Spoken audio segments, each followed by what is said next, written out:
Did you know that about 1/3 of Melbourne's tram network still doesn't have air conditioning? Look, I didn't either, but after learning this fact, I thought, why not jump on one of these in the middle of Melbourne's harshest heat wave in 6 years to see what the public is dealing with. So it's about 39.2 degrees in this tram currently, and that's not much different to outside.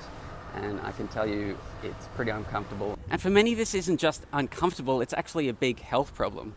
According to the Bureau of Meteorology, Australia just had its fourth warmest year on record, with temperatures 1.23 degrees above the 1961 to 1990 average. And if we don't change anything, extreme heat days could jump from about 4 a year to 18. Meanwhile, Melbourne's train network is spending around $12 million every single week just maintaining and renewing its network. Urban heat and transport experts are warning that public transport just isn't built for the climate we're already living in, and that people are being exposed to dangerously high temperatures.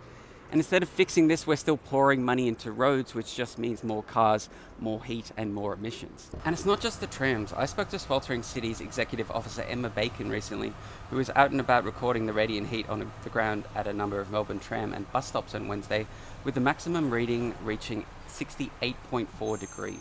Due to climate change, we can expect this to become more and more common and a more frequent experience during our summers. Even 10 minutes in those type of temperatures can be dangerous and exhausting, and it should be a wake-up call that we need to do a lot more investment in making sure we can manage these type of temperatures, because they're only going to become more common. I spoke to Public Transport Users Association spokesperson Daniel Bowen, who told me pouring money into large road projects will just mean more congestion, whereas what we need is more investment into making public transport more climate resilient, not more hostile in terms of extreme heat.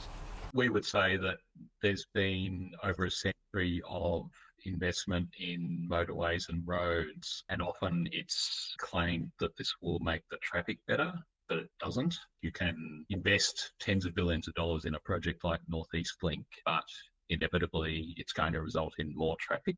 So what do we need? Well, shaded stops, cooler vehicles, better maintenance is the first easy step to take. Stuff that actually makes public transport usable, because honestly, no one should be risking heat stress just trying to get to work. And look, I can tell you it's pretty uncomfortable.